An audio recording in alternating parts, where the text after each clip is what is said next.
Hi, I want to talk to you about how to explore cultural tensions related to gender in this brief video lecture.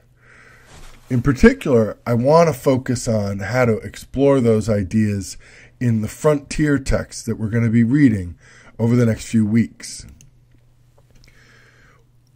Obviously, when we're talking about gender, we're talking about masculinity or femininity, and what men are supposed to be, how they're supposed to act, which of their behaviors are valued by a culture, is something that is in a constant state of evolution. But in American culture, three major patterns have emerged that I'd like you to look for. The first spectrum of tensions is along the lines of man on one side as a hunter, warrior, aggressor, and on the other side, man as a collaborator or cultivator. Now, in reality, oftentimes these two ends of the spectrum are mixed, and a text explores some middle point between the two. But using this language helps us answer the question, what does this text tell us about masculinity in America? Another spectrum that we can look at in terms of a tension between a set of American ideals about masculinity are man as provider and man as loafer beatnik.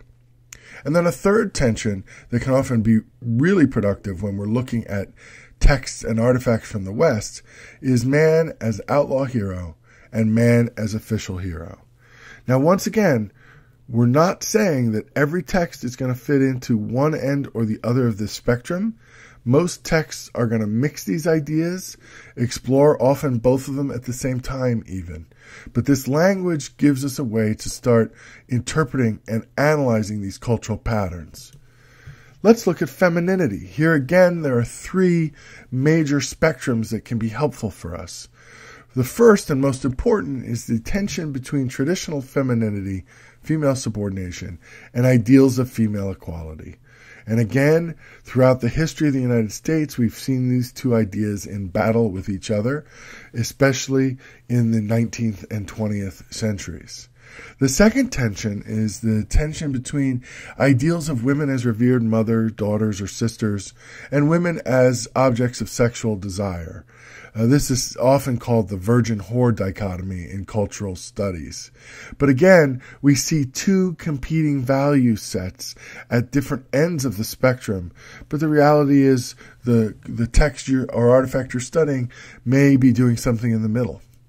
Finally, the third tension that's interesting to think about for women in American culture is, on the one hand, the idealization of women as domestic leaders, and on the other hand, the question of women as public leaders, a question that there's long been resistance to, as we know, even if we look at the membership of the U.S. Senate today. Anyway, we've got three tensions here that we can look at and for as we're studying artifacts and texts in this course.